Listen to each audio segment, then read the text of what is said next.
Bien, amigos, tengo el gusto de presentar al sociólogo Alberto Adriancén. Alberto, gracias, muy amable por estar con nosotros.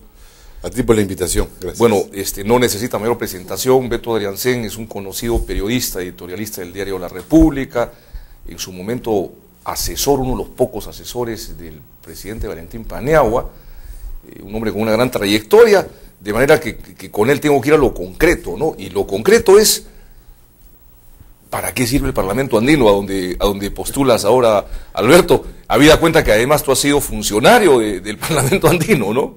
Y crítico también del Parlamento Andino. Bueno, entonces, yo vamos al grano. Yo fui asesor de Alan Wagner cuando fue secretario general de la Comunidad Andina por 3 años más o menos. Inclusive pasé un tiempo prolongado en Ecuador. El gobierno de Palacio me condecoró por mis trabajos allá. Yo fui veedor internacional del proceso de designación de la Corte Suprema de Justicia el año 2005. Ya. ¿No? Me quedé como 6 meses yendo, viniendo, que fue un proceso por concurso público. La Corte Suprema se designó por concurso público, cosa que siempre he soñado para este país, pero en fin, sí. Muy interesante. Y además viajo constantemente a Bolivia, Colombia. Estás totalmente compenetrado y sí, conoces sí, toda sí. la Por eso he optado por el Parlamento Andino, ¿no? O sea, he estado con los presidentes Correa, con Evo Morales, en fin, ¿no? Yeah. Mesa cuando fue presidente en Bolivia. Entonces,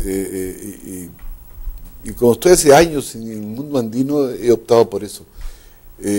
Tu pregunta es cierta, o sea, mucha gente se pregunta para qué sirve. Había una crítica hoy día, rapidito la comento, en el Perú 21, ¿no? Y mi amigo Víctor Andrés García Belaúnde dice, ¿para qué sirve el Parlamento Andino? Textualmente dice, el Parlamento Andino no sirve para nada, es un grupo de amigos que se reúne, bien injustas sus afirmaciones, ¿sabes? Dice, es un grupo de amigos que se reúne para hablar de integración y de problemas que ellos no pueden resolver, de gente bien remunerada y con privilegios, pero sin responsabilidades. Qué duro, ¿eh? Sí, pero la culpa es de este Congreso. La culpa es de este Congreso. Porque finalmente lo que ha hecho este Congreso ha sido apartar al Parlamento Andino de las tareas legislativas del Congreso. ¿Cuál es mi visión? El Parlamento, o sea, el parlamentario andino es en primer lugar un parlamentario peruano al Parlamento andino. Yeah. No es que es parlamentario andino, es un parlamentario peruano. Peruano en el Parlamento andino, ¿no es cierto? Que ha sido elegido por votación, igual que García Belaúnde y el resto de parlamentarios, por una elección universal secreta y directa. Y por lo tanto, lo que ha hecho este Parlamento ha sido apartarlo de las funciones legislativas y prácticamente arrimarlo a un costado, no tanto así que el Parlamento andino depende administrativamente de la Cancillería. Hay esta noción equivocada que el Parlamento andino es una cosa externa al Parlamento en general, ¿no?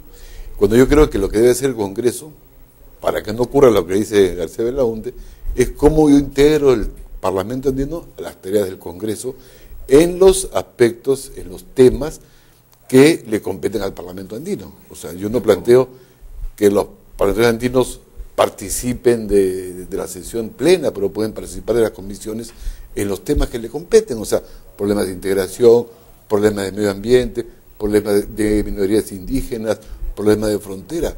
Entonces, este Parlamento le ha otorgado a estos parlamentarios en realidad una beca, la culpa es de ellos.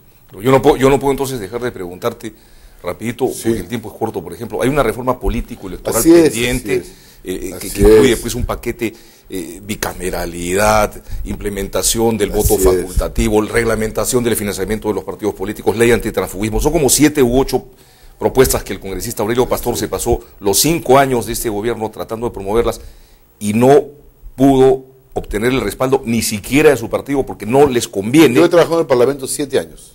7 años he trabajado. He sido director de Participación Ciudadana, director del Centro de Estudios Parlamentarios, asesor de bancada, asesor de parlamentario, asesor de presidente, o sea que más o menos conozco, ¿no? Y yo creo que si el Parlamento no es reformado, por más que entre la mejor gente, va a acabar mal. Esa es mi tesis. 360 grados tiene que ser. Tiene que cambiar radicalmente, ¿ya? Y yo creo que antes de hacer propuestas de la bicameralidad, que uno puede compartir, o la renovación por tercios, hay que cambiar la dinámica interna del Parlamento, que es un Parlamento, en mi opinión, fujimorista desde el punto de vista de su dinámica interna, para comenzar. Ejemplo, ¿ya? Tú no puedes tener una agenda legislativa todos los jueves de 80 puntos. 50, 80 puntos, donde la potestad del presidente se introduce un punto si él cree conveniente o no. Ningún parlamentario se puede preparar para 80 puntos, para compensar. Esto es lo que se llama un supergenio. Tiene que, en mi opinión, reducirse el número de asesores a los parlamentarios y aumentarse el número de asesores en las bancadas. O sea, desde el punto de vista, el sujeto político en el Congreso son las bancadas, no es el parlamentario. Como es en España, por ejemplo, ¿no es cierto? Donde los parlamentarios tienen pocos asesores y los asesores se concentran en las bancadas. Ya hoy el Parlamento ha optado hace algún tiempo por prohibir en la práctica que se presenten proyectos de ley personales, ahora son por bancadas. Me parece bien, pero debe reforzar la labor de las bancadas en el Parlamento. Tiene que eliminarse una de las 3 formas de dirección, mesa directiva, junta de portavoces, en fin. Hay toda una serie de mecanismos, ¿no? Yo creo que tiene que ampliarse el tiempo de debate. Esta idea de que tú hablas 1 minuto, 2 minutos, es un absurdo. Tú ves que los parlamentos de otros países discuten, debaten, porque hay una agenda, pues. Entonces, lo que pasa es que aquí no hay agenda, todo es arbitrario. Los parlamentarios tienen 8, 6, 7 gente de personal, no se fortalecen las bancadas, y finalmente el Parlamento no tiene poder. Además, hay una tradición lamentable en este país de ausencia de pactos en el Parlamento. Además, hay mecanismos que yo creo que hay que rediscutirlos. Por ejemplo, el voto de investidura o de confianza al primer ministro. Es algo formal, porque si va el primer ministro, da un discurso y dice, estos son mis planes, tú creas una comisión de seguimiento de lo que ha prometido el primer ministro, el Parlamento tiene otra función. La comisión de presupuesto no fiscaliza, no discute el presupuesto de manera seria. Este Parlamento, así como está, puede entrar las mentes más brillantes. Estoy convencido que acá 2, 3 años acaba con, como es ahora, 80% de desaprobación. Por eso, seguramente el Parlamento andino, según mi tocho, no sirve, pero este Parlamento tampoco sirve de mucho. Por eso, lo que se concentra en el Parlamento, que son las denuncias, pues, de corrupción, ¿no? Pero lo que es legislación, lo que es control, y lo que es la tarea de representación de un parlamentario, no funcionan. Además, con partidos débiles, con parlamentarios que no hacen caso a los partidos cuando están dentro del Congreso, que impera muchas veces el transfugismo en el Parlamento. Entonces, se requiere una reforma interna en primer lugar. Y sobre esa base hay que eliminar el voto preferencial, uno puede discutir la bicameralidad, pero primero la reforma es interna. Y ningún candidato al Parlamento hoy día, ninguno, ha planteado el tema de la reforma al Parlamento. Ninguno. Súper interesante lo que dices. Ninguno. Claro. Ninguno, ¿no? Ninguno. O sea, son buenos para denunciar a fulano, mengano, cosas que a mí me siento un poco distante, ¿eh? No me gusta mucho. Pero tarea legislativa, ¿qué cosa hay? Ahora, hay un problema adicional. Este Parlamento no tiene mucho poder, ¿no? No define el presupuesto, el contenido del presupuesto de manera sustantiva, no tiene capacidad de seguimiento pues, del gobierno. Entonces, ¿qué cosas hacen los parlamentarios? Crean clientelas para su reelección permanente, ¿no? Entonces no vamos a decir nombres, en fin, pero ya, claro, ya los conocemos, ¿no? Por eso.